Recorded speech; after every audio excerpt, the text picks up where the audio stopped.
likely to, right? Are they? Some people do be tripping sometimes. I'm not gonna lie. Some people are for sure out of pocket as the phrase is. They're out of pocket. They're out of pocket. So out of control. Some people are out of control. So it's actually good that it was a young lady because she probably had the power to do it because no one, or they probably would. What do you guys think? Would they be less likely to fight a girl than a boy? Yeah. Okay, does everyone agree with that? Somebody not agree with that? Caleb, you think that they would fight a girl too? Probably not. Probably not. Oh, now I get a real answer from you. Not a, I think so. All right, probably not. So they probably wouldn't fight a girl. So actually, that young lady used her social power, right? Social skills and power that she had to stand up for you. So Mia, that's her name, right? So Mia is a hero because she was brave enough to do it. Is that cool? So a part of being courageous and brave is being able to do it when it's uncomfortable. You guys following this? Yeah. What do I mean by that? I can be brave in a nice situation. I can be brave and say what I'll do and what I would do to the bullies and what I would do for humanity. But if I'm not in that situation, then I can just talk about being brave. So being brave, it actually takes courage, so you're not brave erratically. You stand up for what's right, even when the situation is difficult. Are we okay so far? Mm-hmm. Okay. So you are my other me, right? You are my other me, right? Yeah. We are mirrors of each other, right? Yeah. Yeah, so we're connected. So let's push it. So on this bullying sheet, what does letter A say? Somebody stand up and come and be letter A for me. Who wants to do it? Come on, Kyle. May I read it? Just stand up for now and we'll put you right here. So Kyle, thanks Kyle. So Kyle, this is bullying bullies. So they start the bullying and take an active part. So there are two people. We start the bullying and take an active part. So so we'll let Kyle be the bully, and then we'll do a demonstration with someone being the bullied. So who wants to be the bully? This is just for pretend, right? Do you remember when Sister Shavana this summer made you guys sit in a chair and you were insulted like for 500 times? They were saying you're an N-word and you're no good and this, that, and the other. And that was about the Student Nonviolent Coordinating Committee. You remember that? Yeah, you remember that? And you guys were like almost going to spit on the person and you were intimidating. See, we weren't doing that. But I know, but some of you were getting a little excited about it, right? So the reason why Sister Shavana had you sit in that chair and do that is because she was trying to explain during the Student Nonviolent Coordinating Committee during the Civil Rights Movement, Dr. King wanted to work in groups like this to make our people stronger because he knew that they were going to be bullied in the streets of Birmingham. You guys following this? So what he was trying to do is say, this is what they're going to say about you. Don't fight back. He was teaching them the sense of being nonviolent. Understand? Yes. Nonviolent. So there's a difference. Let me talk about Martin Luther King and Malcolm X real quick. You ready for it? So how do you learn about Martin Luther King? He's the guy that's nonviolent, right?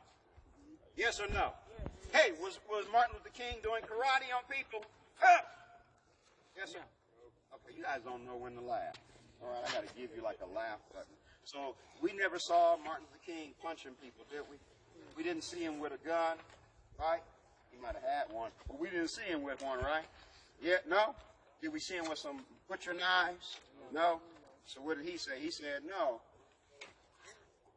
You want me to tell you why he didn't? Do you want me to tell you why he didn't shoot the people who were hurting him? It was a nonviolent protest. Because it was nonviolent protest. But you want me to tell you why, though? Why it was nonviolent? Why he decided not to? Because, look, if I keep on picking on Kyle every day, Kyle wouldn't do this playing, okay? But if I keep hitting him every day, right? Keep hitting him every day, and then all of a sudden, because I'm hitting him saying, you can't sit at the lunch counter. You can't get the job that you're qualified for. You have to sit on the back of the bus. I keep hitting him. You guys see what I'm doing? I'm hitting him with injustice. You're going to be suspended, hired at a higher rate. We're going to push you out of school. You're going to live in projects. You're not going to, you understand? He's getting hit every day with discrimination. Then all of a sudden, if Kyle, now Kyle hit me back on the shoulder. If he starts hitting me, guess what would have happened? All the news cameras would have gone on Dr. King, and they would have said that he was violent. You understand? So Dr. King, the reason why he was nonviolent, you listen to me, Cameron, the reason why it was nonviolent is because Dr. King wanted to keep the attention on all those injustices. Right? Police brutality. Let's keep it on there. Let's not pay attention somewhere else. Don't put the attention on Dr. King hitting someone. That's why he didn't do it. Because the whole United States, the media, the leaders would have put the attention on Dr. King, something being a deficit or wrong with him. He says, no, I'm not going to hit back because something's wrong with the systems. Something's wrong with the people that are hurting my people. You understand? That's why he didn't fight back. Clear? That's why we call it nonviolent. Now, go ahead, LJ. I'm going to talk about Malcolm X now. Go ahead. Okay, but it's like really, really hard. I'm like burning up. Well, I can't do anything about that, so we got to muscle through it, right? Because we're not in the classroom, so that's a part of being outside. All right? Yeah, it's okay. This is California, brother. All right. So, Malcolm X. Let's talk about him. How did you learn about Malcolm X in school? Kyle, how do you learn about it? I know, but what did they say about it? You don't know? You can't remember. What, Lance, talk to me, brother. What did they say about it? Hey, did you hear what he just said? Did you hear what he just said? Tell me what he said. This group, tell me what he said. You didn't hear him. Lance, tell him again. He had violent protests. He was more prone to violence, right? Okay, I'm gonna clear it up though. I'm gonna clear it up because he wasn't violent. He wasn't violent. He was a minister, right? So, but the way a lot of times we learn about it, maybe even at this college, is that he was violent. Dr. King is the non-violent, and then Malcolm X is the militant violent guy, right? Actually, listen to the word. I'm going to tell you what Malcolm X was about. You ready for it? Self-defense. So Malcolm X was for Joshua self-defense. Say self-defense. Self-defense. Say it with me. Self-defense. Self-defense. So your mothers are all Malcolm X. Your mama, we talked about bullying. Your mama's a Malcolm X. Yeah, I'm bullying. Your mama's in that, because we talk about people's mama, right? Oh, why you talking about my mama, Dr. Robert? Because mothers say this to you. Listen, boy. Come here, boy. Come here, sweetie, sugar, pumpkin, whatever they call you, right? Tootie tootie. Sugar plum, whatever. I don't know what they call you. Pooter. I don't know what they call you, right?